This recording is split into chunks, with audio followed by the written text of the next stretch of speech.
Ano kaya ang ibig sabihin ng long-term goal? Yan ang topic natin sa video na ito. Hello, ako si Fiao-ag, stroke survivor noong 2013 at ito ang stroke rehab gym.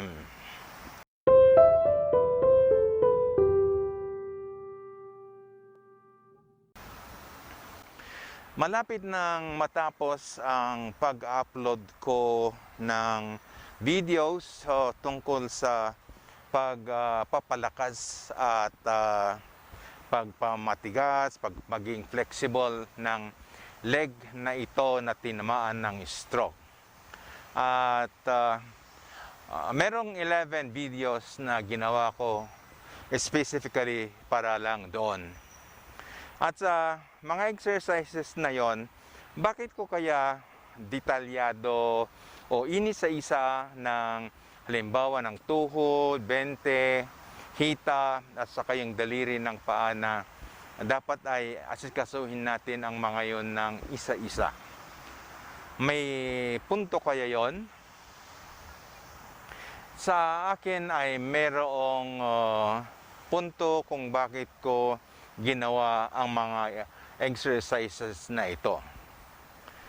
Noong first year, noong unang taon na ako'y pinahina ng stroke, hindi ako talaga makalakad ng maayos, makahawak din ng maayos. Pero after 6 months na yung sick leave ko, gusto ko nang bumalik sa aking pinagtatrabahuan. At ako ay manggagaling sa Mountain Province kung saan doon ako tinamaan ng stroke at ako ay aabot sa Zambales.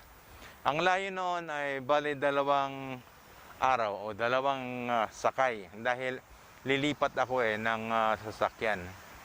At wala akong kasama, ako lang. At karga-karga ako yung aking mga gamit sa backpack ko plus itong bag na ito. At yun ang iniakyat ko at ibinababa ko sa bus na aking sinasakyan. At isa lang ang gumagana talaga. Ito lang kaliwa kong malakas na kamay at saka itong kaliwa ding paa, of course. And doon ako na-challenge, doon ko na-meet ang mga challenges kung bakit ang hirap maglakbay lalo kung hindi nagagamit ang mga parte ng katawan na pinahina ng stroke. Kaya ipinangako ko sa sarili ko na gawin ko ito o mag-practice ako ng mga ehersisyo kung saan ay mapapalakas ko ang aking paa, aking tuhod, bente at ang hita ko. At the same time, ang aking pagtayo. Kumbaga, tawag natin dito ay balance. So, yun ang mga punto, mga dahilan kung bakit ginawa ko ang exercises na yan at kung bakit ko in-upload para kung meron man kayong mapulot na tulong ay at least ma-improve ang inyong katawan na pinahina ng stroke. Gusto kong ipakita ang resulta ng exercises na ito sa pamamagitan ng aking paglilipat mula Mountain Province, Olongapo or Subic. At the same time, kasi gusto ko rin mamasyal na mag-isa, magliwaliw na ganito. At sasakay man ako sa taxi o sa jeep o sa tricycle, ay kailangan talagang magamit ang parte natin, braso natin, kamay, paa, na para tayo ay makasakay at makalipat at makapasyal sa mga lugar na gusto nating pundahan. Kasi mahirap mag-stay sa bahay. Alam niyo naman na ang espiritu natin ay gusto ring magliwaliw para magiging mapalitan ang panibagong view ng walls ng bahay. Kaya yun.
So, yan ang mga exercises ko o resulta ng aking exercises na ako mismo ay karga-karga ko ang aking backpack.